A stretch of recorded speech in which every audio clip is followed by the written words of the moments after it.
Во студиото на Здраво Македонија по 9 часот се дружиме со Стивчо Јакимовски, градоначалник на општина Карпош, Иван Живковски, директор на Агенцијата за катастар на недвижности, и пејачката Леана Таќи. Останете со нас до 11 часот. Добро утро и добре ни дојдовте во овој дел кој е за вас омилен, на делот кога на трпеза се тројца гости од различни профили кои верувам дека ќе го задржат вашето внимание од почеток до крај. Домакинки во овој дел сме јас и мојата драга колешка Вера. Вера и официјално пред камерите. Добро утро. Те благодарам, Александар. Добро утро за тебе, за нашите гости, секако почитувани гледачи за вас. Ние вака позади камерите веќе си се расприкажавме, отворивме повеќе теми. Се надевам и дека вам ќе ви го задржиме интересот за сето она кое што денес ќе го споделиме, сето она кое што нашите соговорници и гости го работат во својот професионален дел од дената, секако и нешто приватно кое што ќе ни го откриат тие самите. Па Александра да ги представиме уште еднаш. Така е. Да си ги поздравиме и официјално. Веднаш до мене господинот Стивчо Јакимовски, градоначалник на општина Карпаш. Добро утро и добре ни дојдовте. На средина од ова машко друштво Леа Таќи. Добро утро и добре ни дојде. Добро ве најдов. И на крајот господинот Иван Живковски. Добро утро и добре ни дојдовте. Добро утро, добро ве најдов. Да започнеме, градоначалник, со вас. Ќе ја барате ли довербата од граѓаните и за овој мандат? Ни предстојат локални избори, ни предстои нова трка на градоначалници. Жешко лето. Жешко лето. И есен. Ми е драго дека сладко ве насмеавме. Не сме одлучили уште. Размислувате ли? Па, не знам, ќе видим. Не можам со сигурност нешто да. Зошто размислувате, а не сте децидни во одлуката? 4 мандати сум досега градоначалник. Се заситивте некако? Не, никогаш. 2000-та ви беше дадена прв пат довербата. Да. Кога прв пат ви беше дадена довербата, влеговте ли со голем илан дека ќе ги направите промените кои му се потребни на Карпаш? И па добро, направени се големи промени во Карпаш, мислам. На што ќе бидете најмногу? Само како да ви кажем, има една изрека на јунакот не му јаде јакот. Значи направени се огромни промени во Карпаш. Секако најголем дел на подобро. Секако дека имаме грешки. Не викам дека не. Која е грешката, а што е најголемото добро кое што сте го направили? Мислам дека улица Прашка, тамо имаме грешка урбанистичка и затоа мислам со нови урбанички планови тамо треба да се потрудиме да ја поправиме работата. Не во друга смисла. Не само Прашка, но добро нема да ги решиме проблемите со паркирањето. Исто мислам за оној дел кај Машински факултет, меѓутоа тамо еве сега распишуваме тендер за катна гаража каде што 180 возила ќе може да се паркираат во таа катна гаража и автоматски тој дел ќе биде разрешен. При градбите најголемиот проблем ни се возилата. Возилата што остануваат надвор и затоа сега веќе донесовме правилник со кој што инсистираме, не упишуваме во катастар станови доколку со станот не е дадено и возило. Меѓутоа, односно паркирање. Меѓутоа, нам ни се јава друг проблем. Веќе нема семејство кој нема 2, 3 па и повеќе возила. Че вие едно ќе му даете.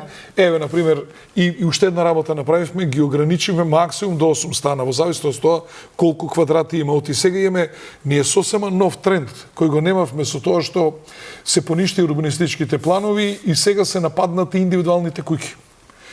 Нападнато е Вла 1, нападнато е Тафталиџа 2 и Козле. Сега, во Тафталиџа и Козле имаме во планот ограничување колку може да се направи станови, во Влаја немаме. Таму може 20 стана на место кај што треба се гради куќа, меѓутоа ние направивме ограничување со правилник. Сега вие со правилникот ставате максимум до 8 стана. Меѓутоа, по претпоставка, тие 8 стана, ако сите имаат по 2 коли, тоа се 16. 8 коли по 6 метра дужина, 50 метра од улицата, само од тој објект ќе ви зафата. Значи, мора да одиме уште подрастично во тој дел. Гаражирањата мора веројатно да се оди на варијанта секој стан да мора да обезбеди 2 паркинг места, За да Мислам полека дека ги мерката решавате. ќе е задоцната, но затоа малку подоцна. Директор Иван, 1 година доврба. Овој 5 јули ќе славите 1 година од како сте директор на Катастар, па која промена вие направивте во оваа институција која за граѓаните секогаш имаат одреден проблем, предизвик кога би сакале да се обратат во Катастарот? Да, добро баратате со датумите. Како што кажавте, на 5 јули 2024 бев назначен првен како ВД директор, во декември го добив и официјално мандатот за директор на Агенцијата за катастар на недвижности. Па направени се повеќе работи, по мене како моја лична гордост можам да го кажам е она првен што пристапивме, а тоа е намалување на цените на катастарските услуги, каде што успеавме да ги намалиме до 75%, да го намалиме тарифникот, се со цел граѓаните и другите правни лица и професионалните корисници, сите кои што имаат потреба од катастарските услуги, да ги добиваат по една драстично пониска цена. Мислам дека ова беше општо добро прифатено и од бизнис заедницата, особено од градежниот сектор, така да тоа мислам дека е едно големо олеснување пред се за граѓаните во ситуација кога ги намаливме цените. Ние сме како институција, затоа што во најголемиот дел сме само финансирачка институција, со многу мал удел државата учествува во нашите приходи и покрај тоа со добро менаџирање немаме загуби, функционираме добро, имаме некои капитални проекти кои што ги работиме во моментот. Тоа е една од клучните работи со кои што сум вака особено горд. Друга работа која што направивме е сите заостанати предмети кои што ни беа затечени од претходно, успеавме да го надминеме тоа со добра реорганизација, со работа преку времено. Во моментов немаме предмети кои што се чекаат по неколку месеци па и години. Сите предмети се решаваат тековно. Со тоа граѓаните добиваат побрза услуга и поефикасна услуга. Во поглед на борбата со корупцијата започнавме една акција која што тече и ќе тече се додека има потреба, и главната цел на таа акција е пријави корупција, не биди соучесник. Идејата е пред се превентивно да делува и према луѓе внатре од институцијата, меѓутоа и према граѓаните кои што се научени на некој друг систем 30 години, каде што бараат некоја линија како да... Овој го пробавиравме кога пред речиси 1 година ни бевте гостин. Да. Профункционира, сакаат, имаат желба граѓаните да пријават корупција, се осмелуваат или се уште стравуваат? Знаете како, се охрабрени, најчесто пријавите пристигнуваат по електронска пошта. Секако ги контактираме, нели, доколку остават граѓаните податоци, ги контактираме преку секторот за внатрешна контрола, ги проверуваме предметите, детално се проверува дали има направена некоја грешка, дали постои реално основано сомнение за она што се пријавува, затоа што знаете како, во македонски услови можеби некој има проблем кој што е до самата странка, има некомплетни документи и секогаш може да најде вина зошто е тоа така, и мораме да бидеме сигурни дали навистина има такви појави, да, постои проблем или не постои проблем. Меѓутоа, главната идеја на самата кампања не е да бидеме ние да ловиме сега, што би рекле условно, туку работата да знаат сите, вклучувајќи ги граѓаните, дека некој го мониторира целиот процес и дека на тие нус појави од минатото треба да заборавиме дека секој треба да си ја добие услугата која што му слегува по закон. Граѓанинот треба да плати само за административна такса која што е предвидена за самата услуга. Ништо повеќе. Да. Додиме малку со уметност. Леа Таки, како кирка на легендарниот рокер Гранин Таки од групата Лева Патика, па еве на самиот почеток, коите оние кои што не знаеа, дали вас ви беше тешко да се издвоите во музиката, кога го имате татко да позади вас, а всушност ви беше на некој начин инспирација да одите по тој пат? Да, сега сум малку од Урбаново до Катастаров и корупцијата и вака главата ми работи. Не се грижете, ќе ме поврзаме. Верувам. Ми работи главата 100 на сат, ама да, музиката, мојата прва љубов. Веројатно, Предпоставувам дека секако ќе завршев тука кај што сум, ќе се навратам и зошто на крај, но целото моје детство јас го имам поминато како со татко ми како идол. Јас влијанието кој што тој го има оставено на мене и како музичар и како човек пред се како родител.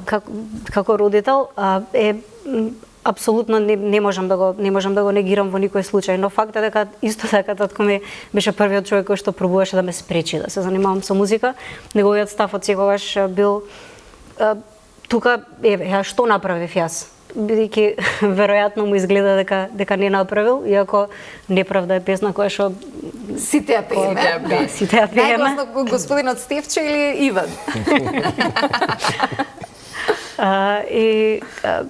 Никој ништо не направил од музика, земи учи факултет, земи заврши факултет и така јас веќе на 21 година имав магистрирано на сосема друга тема. Сите родители исто не викале. Да. Ти само учи. Ти само учи. Да. Си постави, планирам на мојот син да не му го правам тоа. Ако сака да биде професионален скейтбордер, нека биде тоа. Ова го земав како пример, не дека нешто против професионалните скейтбордери, прекрасна професија. И на крај на 38 годишна возраст, пред неколку години, јас се запишав на факултет джез пеење, кој што ми е втор факултет. Во меѓувреме напишав околу 30-на, колку композитор сум и изведувач на околу 30-на песни, кои што некои од нив се поминале подобро, некои воопшто незабележани. Сум пеела со многу луѓе и сега сум на сосема спротивната страна, која што повторно тука сме во еден судир со татко ми со вкусовите за музика, бидејќи татко ми не сака джез. Така што, ама секако сега ме поддржува, ми еден од најголемите поддржувачи. Нема подобра од ќерка.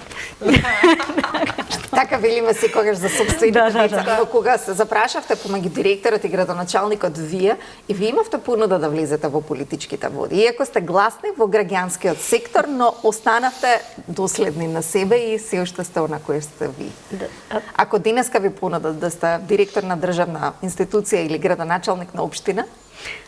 Јас како маркетинг професионалец, како професионалец по комуникации, не се сомневам во моите организацијски способности, преска со градоначалникот разговаравме, и не се сомневам во тоа дека никогаш не би ја злоупотребила таа функција, не се сомневам во тоа дека би имала идеи, некаква визија за подобрување на некаква работа, на некаква институција.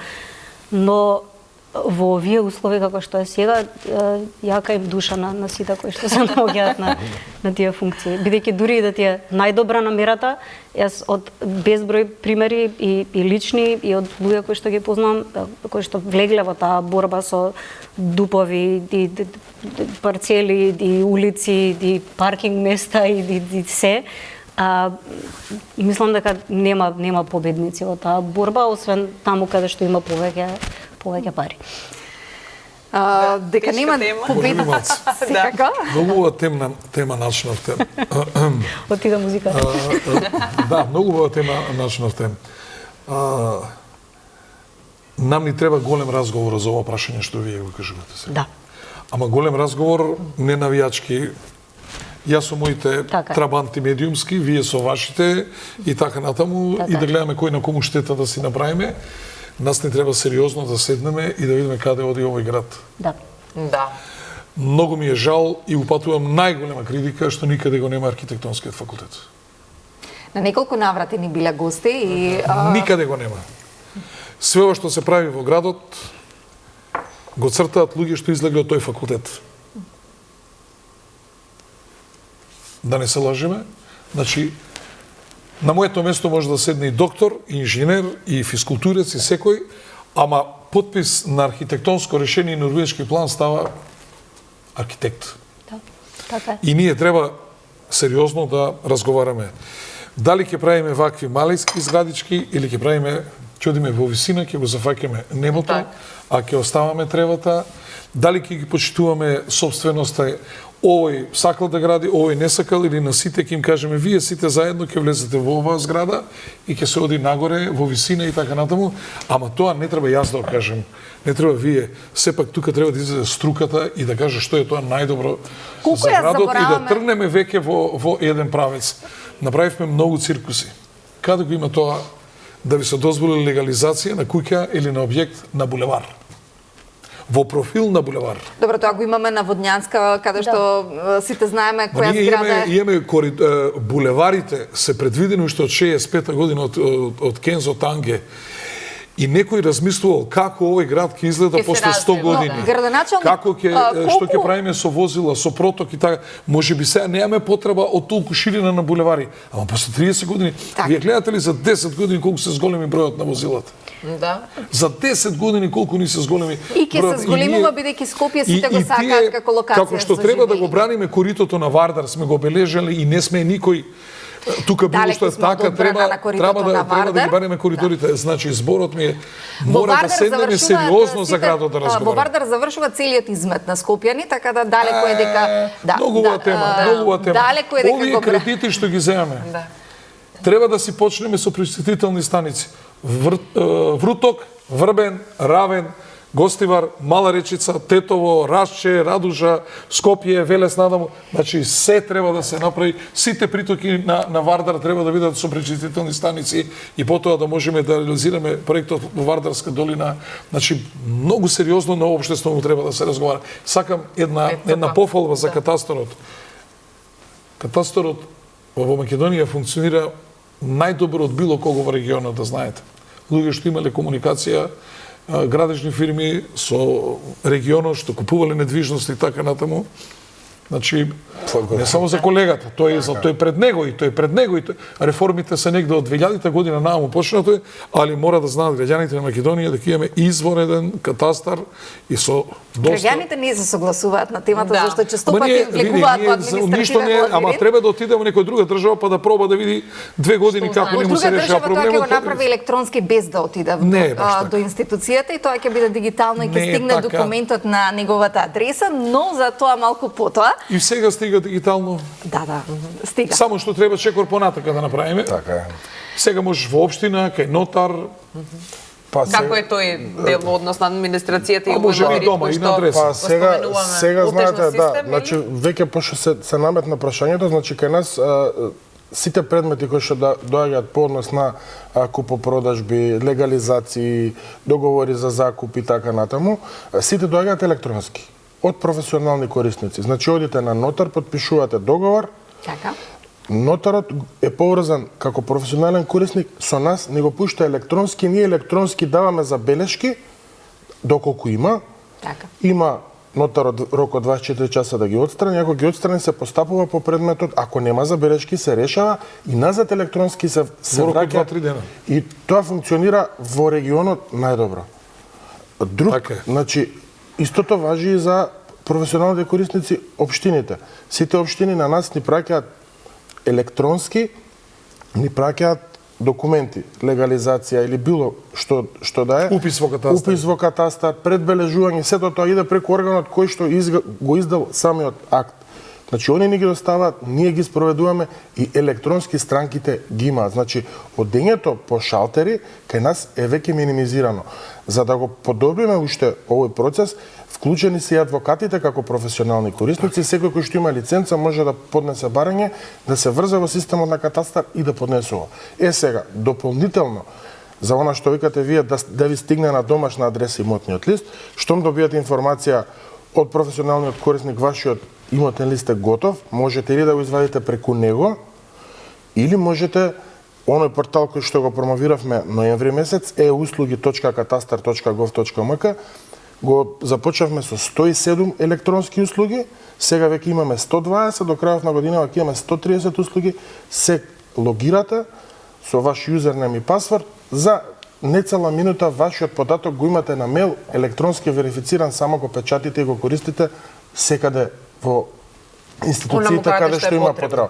Така да во тој дел успеавме и покрај тоа што имавме добар напредок, во изминатава година со овој портал e-услуги го усовршивме и практично шалтерите остануваат само за некои стари предмети или за граѓани кои што имаат некаква потреба се во поодминати години немаат можност да баратаат да баратаат дигитално, да. Леа, кога ќе ги споиме овие две функции, Ironman е совршена, мислам дека слика за тоа да се биде политичар во Македонија.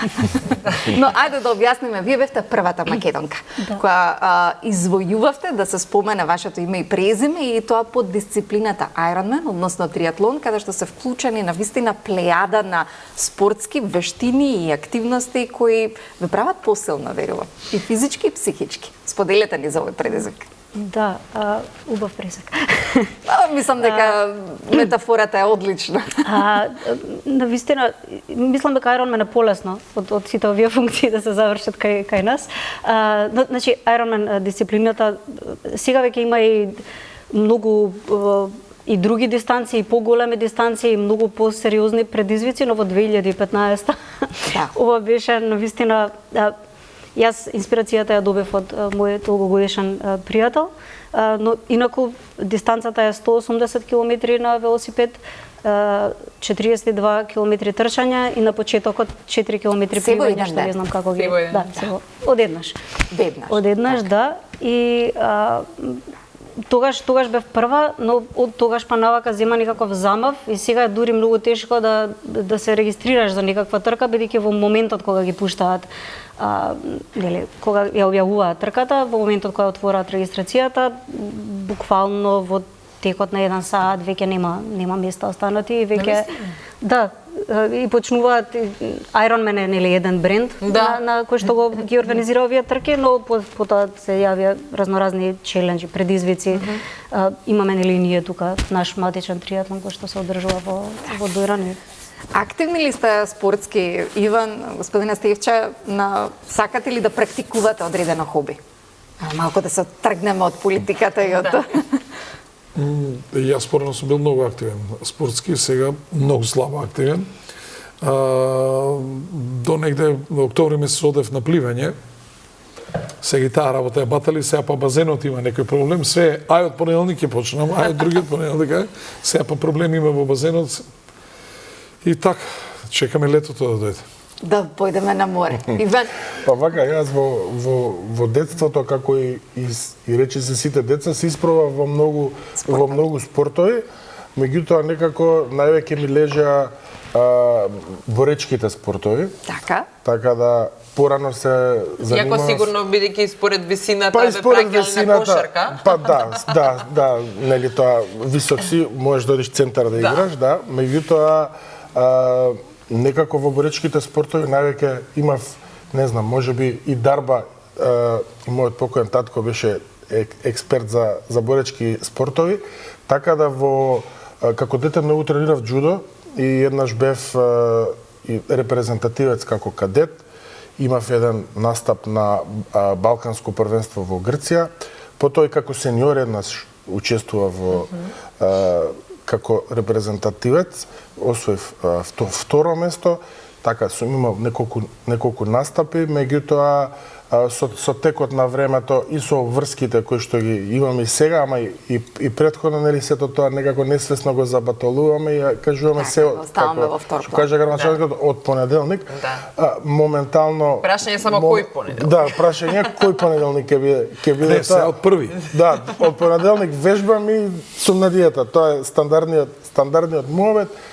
Сега се трудам слободно време колку можам да пешачам и да посетувам теретана, меѓутоа само на оние кардио вежби, лента и така. Превентивно здравје. Јавно Девојче, потполно си безбедно. Од десно имаш джудист, од лево шампион во карате. Ова е моментно најако студио во Европа. Секогаш било и ќе остане. Секогаш градоначалник било и ќе остане. Но Иван, ве памети, јавноста најмногу како председател на Сојузот на студенти. Отворен ли е катастарот за студентите и за оние кои сакаат да... Имат ли имот? Кој немат имот, што ќе отвара? За пракса зборувам, градоначалник може да има. Може им го подарува некој. Ме вративте доста назад. Да, претходно 2008-2009 бев председател на студентскиот парламент на правен факултет, па од 2009 до 2012 бев председател на студентскиот парламент на УКИМ на Кирил и Методи, ме памета доста луѓе од тамо. Секако работиме кон тоа да, бидејќи се соочуваме со реален проблем кој што можеби во наредните 5 години ќе биде поизразен, тоа е одлив на кадри кои што по природен процес заминуваат во пензија, генерации кои што биле на турнуси вработувани на времето во Геодетскиот завод, сега Катастар. Подпишавме меморандуми првен со помладите, ќе кажам, со средните школи во Скопје, со дел од средните школи, доаѓаат деца на пракса кај нас. Тоа им е прашањето, да, остануваат, им кажуваме дека сме отворени, оние кои што имаат афинитет, дека не мора да додат на факултет, дека имаме потреба и со луѓе кои што се со средно образование. Оперативци. Да, и последното пред 2 недели подпишавме меморандум со правниот факултет, каде што Јустинијан први, каде што јас исто така се школував, на моје огромно задоволство со деканот Сашо Георгиевски подпишавме еден меморандум кој што ќе подразбира студенти да доаѓаат на пракса кај нас, да бидат вклучени во процесите, да видат што всушност работи Катастарот, како идни правници. Меѓутоа, тој меморандум обфатува и дел од нашите вработени да дојдат да држат предавање на правниот факултет, како и вработени професори пред се од административно од катастарско право, да бидат присутни на обуките кои што Катастарот почна да ги организира во поглед на усовршување особено на правниците, бидејќи најголемиот дел од Катастарот е правници и геодети. Така да работиме интензивно кон тоа и се надеваме дека ќе има позитивен пристап и дека ќе имаме доста млади колеги во идно време. Така, Леа. Може ли само малку, колегата начна многу добра работа за возрастните што доаѓаат на шалтерите во Катастарот. Ние направивме еден проект за електронско описменување на пензионерите, на возрастните. Извонредно ни функционира. За сега се офатени 25 пензионери кои биле комплетно компјутерски неписмени. Неписмени, така. Значи, ги описменуваме и во делот на банкарските услуги. Значи, најмногу на шалтери во банките имаме пензионери. Така. Идејата на општина Карпоше, веќе разговаравме со банките и тие да учествуваат во покривањето на трошоците за предавачите, бидејќи во сите училишта сега купуваме по 30 компјутери, значи по една компјутерска сала ќе има во секој училиште, и по завршувањето на часовите таму ќе се одвиваат тие обуки, часови за пензионери. Да можат пензионерите да си разговараат со децата кои им се во странство, да си праќаат мејлови, електронски да плаќа, значи сите трошоци што си ги има, да ги научиме со картичка да иде да извади на банкомат пари, да не чека да бидат независни. Значи, вклучувајќи ги и овие услуги, и извонредно функционира. Јас дури би го препорачал до сите мои колеги во цела Македонија ова да го започнеме со повозрастната категорија на граѓани, затоа што е многу битно, доаѓаме во електронско доба. Сакаме една работа да знаете. Јас секам таа работа ја соопштуваше Владко Ѓорчев. 2006 година 4% од семејствата во Македонија користеа интернет. Така. Да. Денеска готово да не постои семејство, освен кај постарите, кои што не користат интернет, ама користат преку мобилниот телефон, така ли е? Значи, ние за овие 20 години имаме страшен напредок. Второ, кога зборуваме за нашава државичка, морам да ви кажам, и интернет и телефонските сигнали е најдобра од сите, дури можем да кажам, во Европа. Бидејќи јас доста патувам и можам да направам споредба какви се сигналите, не знам, во Австрија, како е сигналот во Германија, како е во Хрватска, во Грција да не збориме. Во Грција е најслаб. Во Грција е најслаб, кој што земја живее од туризам, можете замислите. На море тука не е ние интернет. со достигнувањето што ги имаме во тој електронски дел и во делот на интернетот и во делот на телекомуникациите на високо. Кога сме ке младите, правите многу промени во општината, градите нова градинка, да споделиме повеќе околу истата, иако можеби родителите се малку вознемирени дека децата од Мајски цвет ќе треба да бидат преместени во друга градинка во меѓувреме додека истата се гради, но ајде споделите ни. Зашто да бидат вознемирени? И така е гужва веќе нова градинка. Ако знаат некој друг начин да кажат како да изградим, а во исто време и децата да бидат во градинката, јас ќе го прифатам. Значи, правиме нова таа градинка, најголем дел е од дрво. Значи, прво представува безбедносен проблем. Второ, таа си го одработила своето од 65-та година. Голем дел од градинките го имаат одработено своето, но се уште децата... Морате ова да знаете, дека Македонија во време на бивша Југославија имало најдобра детска заштита. Значи, градинките биле на највисоко европско ниво. Денеска за жал е поинако. Ќе ви кажам во кој дел. Значи, нас ни завидували и словенците, и хрватите, и србите. Бунец од маралиштето кога е направено. Да, Бунец денеска е затвор. Значи, објект за дечја заштита од висока Б категорија. Во Европа немало таков. За жал, последниве десетина години ние го загубивме здивот во делот на детската заштита. Не со објекти, не со други, кадровски го ја губиме битката. Ние доаѓаме во ситуација сега да мораме две градинки да ги споиме затоа што немаме персонал. Добро. Зошто немаме персонал во градинките, градоначалник? Имаат партиски.